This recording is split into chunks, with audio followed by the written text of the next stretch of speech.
Georgia Tech Lacrosse strives for excellence on the field, but excellence is also demanded in all endeavors on campus. We just want to keep doing the right things. We want our kids to be involved in the community, which they do a great job of with clinics and camps that we run. We want the school to be proud of these guys. And they go on to do amazing things. They're involved in so many activities on campus. And then when they wear their jackets and their sweats and everything on campus, I think they wear it with a real honor. When you watch them play and when you get to know who they are as people, not just the students, but those that are also involved with it, you'll find that a lot more thrill than anything else. I remember a lot of these guys that I talked to, what do they want to be in life, their choices, they had lacrosse options, they had engineering options, should I, go to Dartmouth or should I, give up on my engineering a little bit. And what I love is the kids to come down here and thrive. The number one reason they're here is to get a world-class education, to get out there and be an amazing individual once they graduate college. And so if we can make our program complement that and enhance it in any way, that's our number one goal, and that becomes a challenge. It's not all just business, as the team finds ways to keep each other loose throughout the season. Getting on each other, the dumb things we yell out, here we go, White.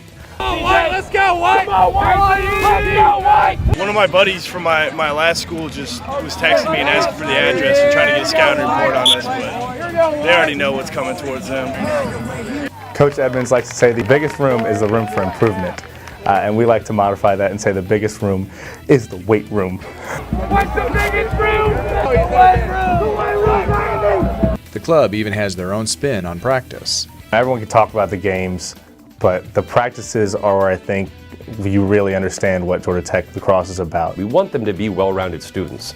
And so we work really hard with the kids each year in just developing what our practice schedule is going to be, how much time they can commit to us, the game schedules, things like that. We want them to be involved in those communications, and so that they're wanting to be at practice and they're not looking at practice as a, oh gosh, I have to head to practice now. We want it to be an energetic thing for them and something that really excites them to be there every day. It's interesting. Everyone kind of says, oh, I got to go to practice, but now I'm looking at it like, I get to go to practice and I only have so many practices left, so I think that's one of the things I'm going to miss a lot. The club has found a way to bond these players, beginning in the fall with what is affectionately known as Morning Glories. Morning Glories. Whew. You're going through classes, you got to wake up early, and it's just, way off in your mind, but, we obviously do realize, more in shape, we're better lacrosse players for it.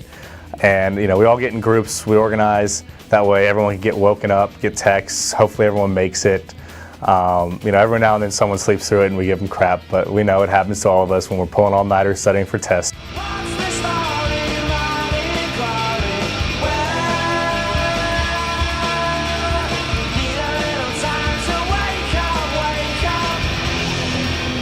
We started a few years ago, and it was a tough sell at first, but the guys realized the benefits of it pretty quickly.